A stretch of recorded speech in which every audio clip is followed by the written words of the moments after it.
जो कुछ कहो तुम्हारी कृपा, मोते कछुन बसाए।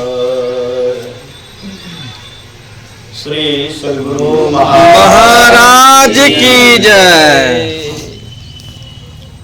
पूज्य गुरुजन, सत्संग अनुरागी सज्जन वृंद, पूज्या माता और बहनों, परमाराध्य की सेवा करने का सुअवसर उनको कितनी ऊंचाई तक पहुंचाया। मिडिल पास, लेकिन पीएचडी डिलीट करने वाले का भी मार्गदर्शन करते हैं।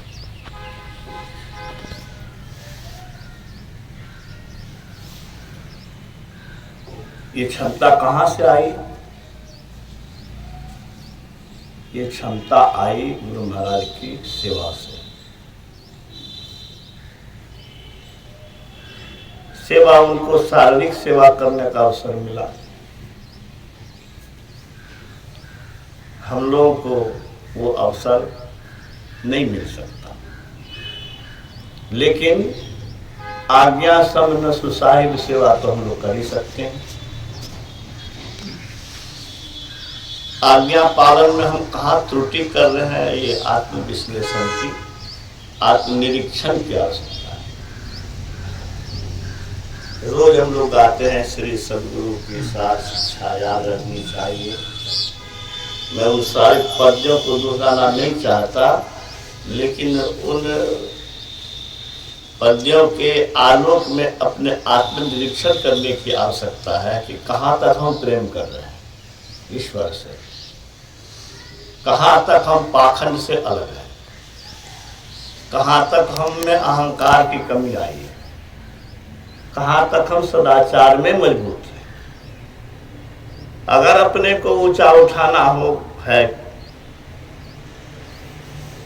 तो उन आदेशों, विचारों, उपदेशों को आत्मसात करने की सख्त आवश्यकता है, या कि ये अनिवार्य है।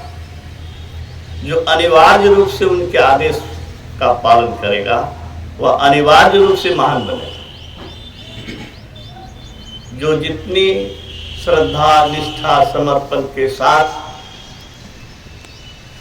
सेवा किया वो उतनी ऊंचाई पर पहुंचे। आप विस्तार से चर्चा सुन चुके हैं। अभी वीर किशोर बाबू ने कहा कि ज्ञान और साहित्य, अलंकार,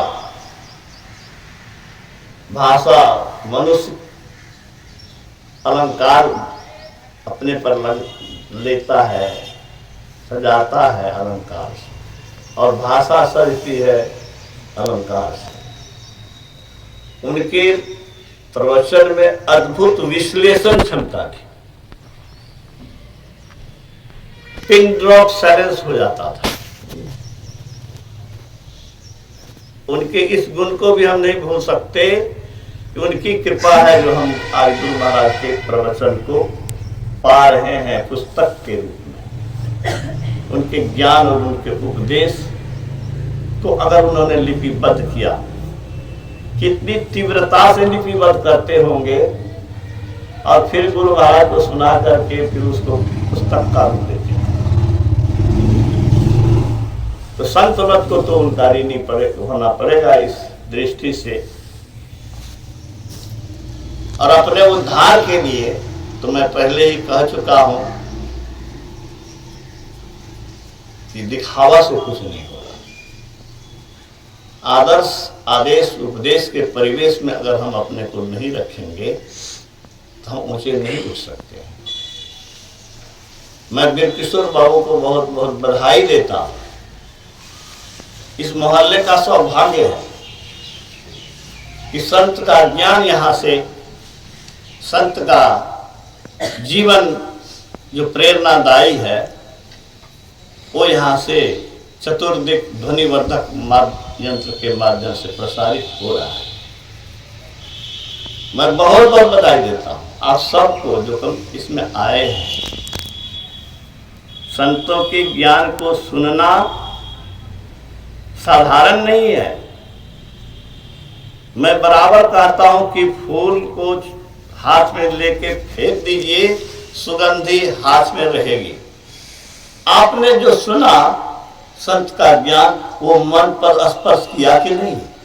और जब मन पर स्पर्श किया तो प्रभाव डालेगा कि नहीं?